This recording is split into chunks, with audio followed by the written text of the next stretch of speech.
Hello' everyone, মই makeup artist প্ৰীতি কটকী আকৌ পুনৰবাৰ আপোনালোকৰ ওচৰলৈ আহিলোঁ এটা ৱেষ্টাৰ্ণ শ্বুট লৈ প্ৰীতি মেকআপ একাডেমি এণ্ড ষ্টুডিঅ'ৰ পৰা।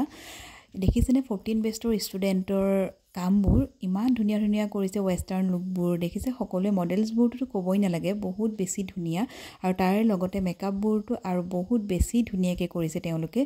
কিছুমানে যদি হেয়াৰ ষ্টাইলবিলাক চাব পাৰিছে, হেয়াৰ ষ্টাইলবোৰ কিছুমানে যদি ষ্ট্ৰেইট কৰিছে, কোনোবাই কাৰ্ল কৰিছে, কোনোবাই হেয়াৰ বান আৰু আই মেকআপবোৰো সকলোৱে ৱেষ্টাৰ্ণ লুকটোৰ লগত মিলাই পেলাই সকলোৱে মেকআপবোৰ কৰিছে। আই মেকআপ স্মকিও কৰিছে, কিছুমানে নিউড কৰিছে, বিৰাট ধুনীয়া লাগিছে। আৰু ড্ৰেছবোৰতো দেখিছেনে আপোনালোকে, ড্ৰেছবোৰ অনা হৈছে তেজপুৰৰ মোহিনী টিনা দাস বুটিকৰ পৰা, তেওঁৰ পৰা লোৱা হৈছে। আৰু যোগাযোগ কৰক আপোনালোকে সোনকালে। মেকআপ যদি কোনোবাই শিকিব বিচাৰিছে, নিউ টেকনিক এতিয়া আহিছে, যিহেতু নিউ টেকনিকত যদি কোনোবাই মেকআপ শিকিব বিচাৰিছে, এতিয়া ৱাটাৰ ৰেজিষ্টেণ্ট মেকআপ হওক বা ৱাটাৰপ্ৰুফ মেকআপ, সকলোৱে কণ্টেক্ট কৰক। আৰু লোকেশ্যনটোতো আপোনালোকে তলত দিয়াই থাকিব, ফোন নম্বৰ দিয়া থাকিব। এতিয়ালৈ আহিছোঁ।